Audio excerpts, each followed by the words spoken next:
नमस्कार साथियों, आप सभी का स्वागत है हमारे आज के इस नए अंक में। साथियों, आज हम बात करने वाले हैं आपके कुंडली में बनने वाले प्रेम विवाह संबंधी योग के विषय में। इसके पहले हमने एक वीडियो बना रखा था, ये पार्ट 2 है।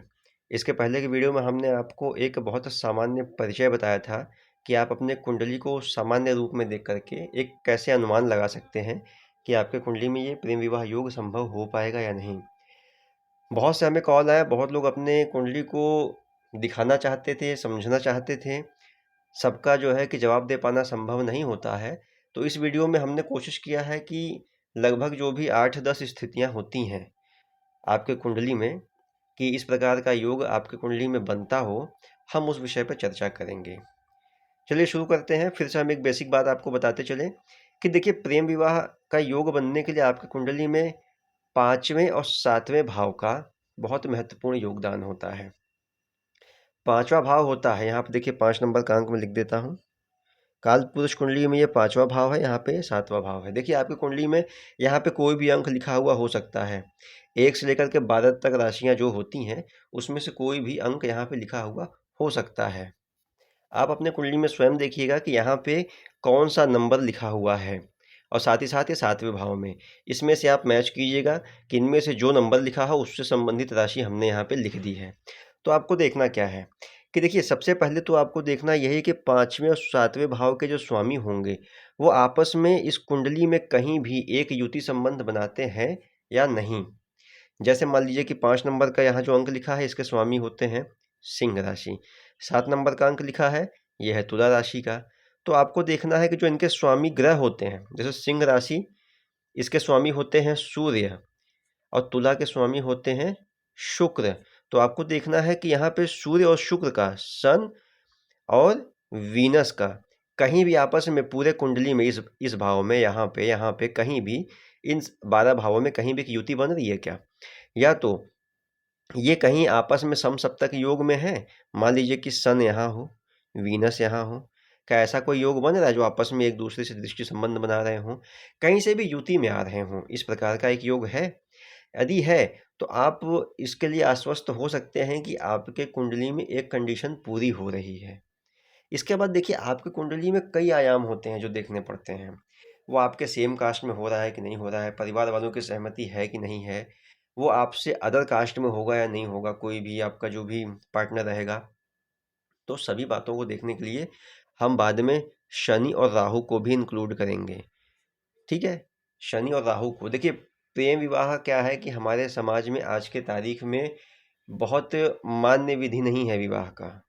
कहीं न कहीं एक ऐसी विधि है जो अभी पूर्णतः प्रचलन में नहीं है, जो सामाजिक नहीं कही जाती है।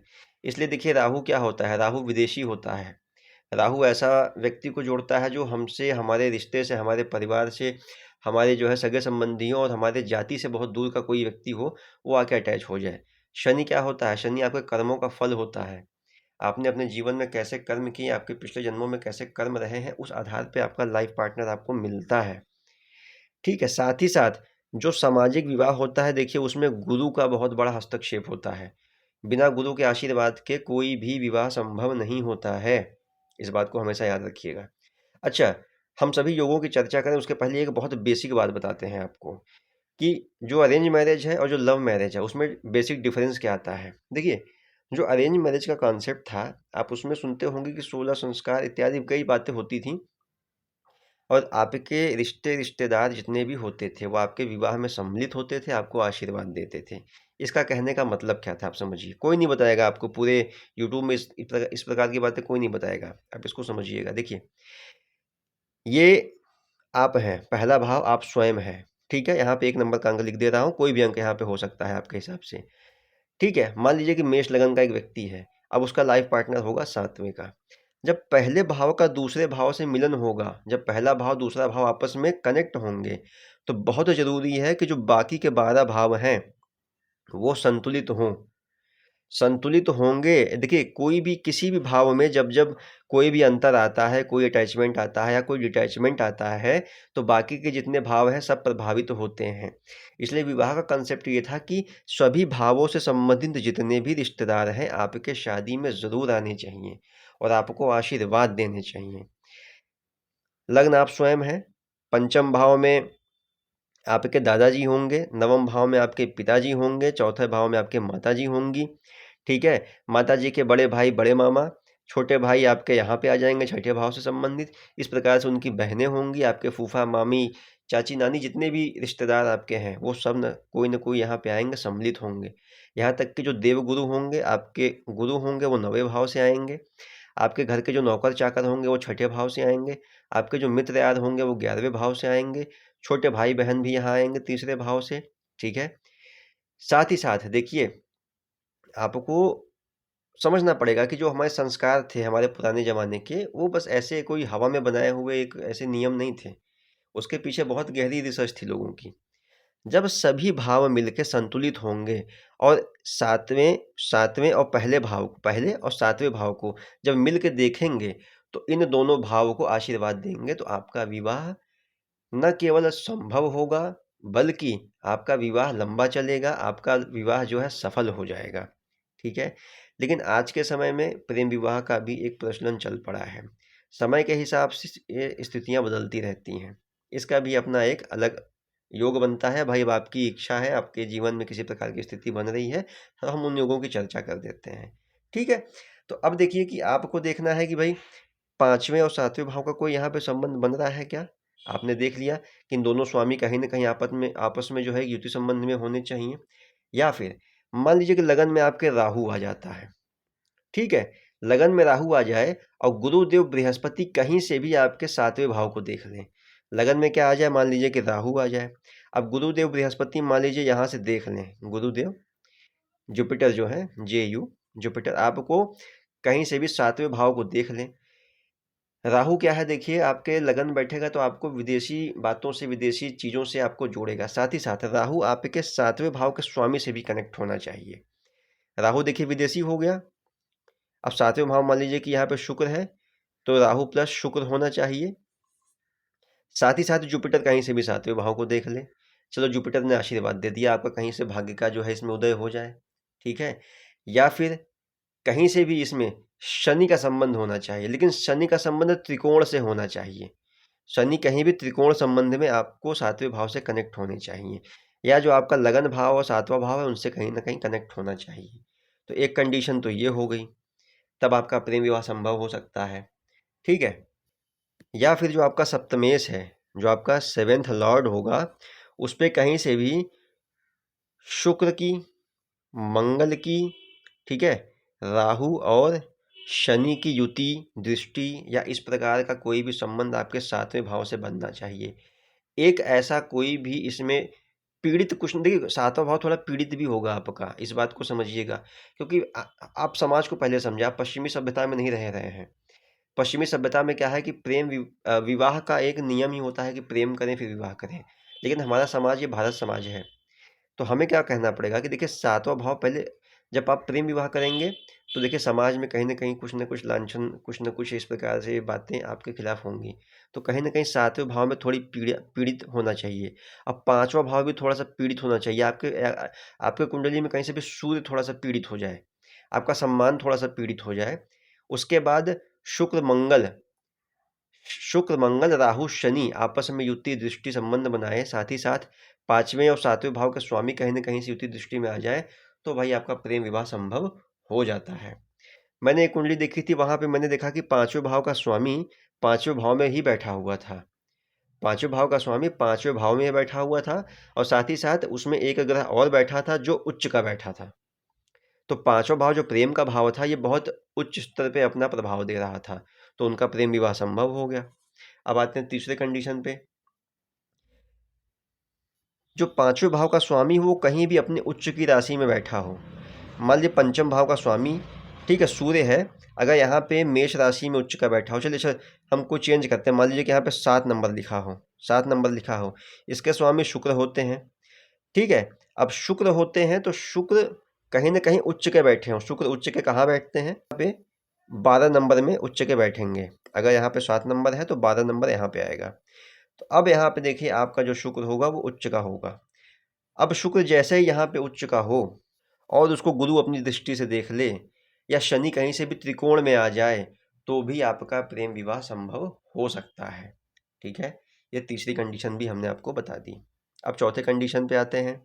मान लीजिए कि मंगल और चंद्रमा, मंगल और चंद्रमा आपके पंचम भाव में पंचम भाव के स्वामी के साथ बैठे हों, या फिर शुक्र और चंद्रमा पंचम भाव में पंचम भाव के स्वामी के साथ बैठे हों, या पंचम भाव का स्वामी अगर आपके सामने से यहाँ दृष्टि संबंध भी बना रहा हो, तो भी एक कंडीशन बनता है कि संभव है आपका प्रेम विवाह हो जाए। ठीक है। या फिर अब आते हैं आप आपके पांचवें कंडीशन पे, जो विवाह कारक शुक्र है। ठीक है, विवाह कारक शुक्र और साथ ही साथ जो पंचमेश होगा आपका यहाँ पे फिफ्थ हाउस, फिफ्थ लॉर्ड।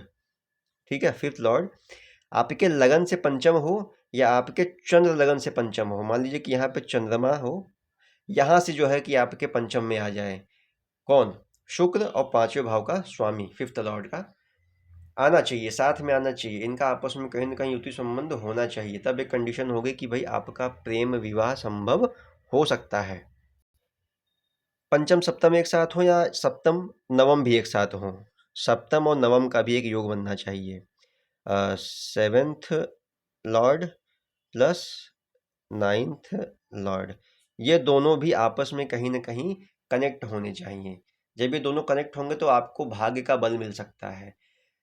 देखिए, सातवें और नवें को हम कनेक्ट करेंगे, लेकिन फिर हम आपको वही कहेंगे कि आपको मंगल, मार्स की और वीनस, शुक्र की, इन दोनों की स्थिति भी आपको कहीं ना कहीं एनालाइज करनी पड़ेगी।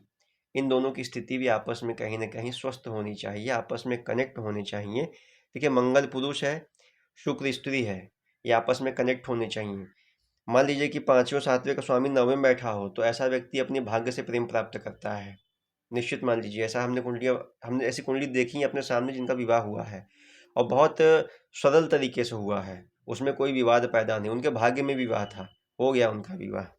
सातवें कंडीशन में आते हैं कि जब चंद्रमा और सप्तम भाव के स्वामी आपस में दृष्टि संबंध में आ जाए, कौन, चंद्रमा प्लस सप्तम,